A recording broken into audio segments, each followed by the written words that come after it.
announcement guys, another day, another job. Ang gagawin naman natin ngayon guys, kung makikita nyo guys, kung nasaan yung mga tape na green, yan ang tatanggalin nating wall.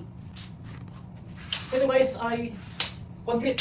Ito, so medyo may pagka mahirap tagalin. Ito pala guys, kaya natin tatanggalin yung wall dahil makakaroon ng island dito. Okay guys, samahan nyo kami mag-demolish tayo ng wall. Okay, kung makikita nyo guys, ito ay kondo.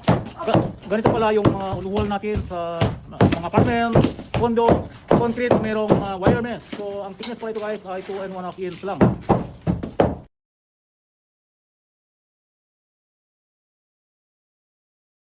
Ang homeowner guys ay gusto niyang magkaroon ng island dito. So kaya natin binuksan. Ipapakita ko lang guys, para magkaroon ko ng idea. Ang thickness itong wall na ito ay mga 2 and 1/2 inch. Parang plaster siya na concrete, cement. Makita nyo guys may wire mesh.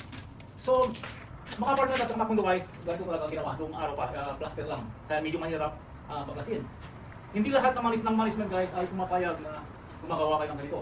Kaya nanigurado ako na nagbigay yung management ng permit para gawin namin ito dahil hindi basta-basta lahat ng management ay pumapayag ng ganito. So binibigyan na lang kayo ng idea guys na ganito ang wall, ang mga kitchen natin, kondo at saka mga apartment. Okay guys, kung sakaling magkaroon kayo ng ganitong gagawin, at least meron na kayong idea. Okay guys, tuloy natin. Guys, makita nyo nung naalis natin yung wall, concrete wall, ito ang naging labas. Ito lang guys ang mga support ng concrete, tapos na natin yung wire mesh.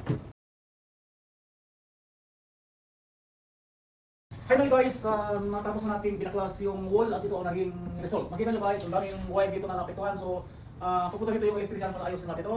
At tapos, kailangan magawa mo na ng electrician bago natin balikan ito. Sana ay panoorin nyo kung susunod na video to dahil papakita kung paano natin lalagyan ng island dito. Tapos lagyan natin ng bracket dito. Kung tatakpan natin ang mga butas na yan. Okay. Thank you guys for watching.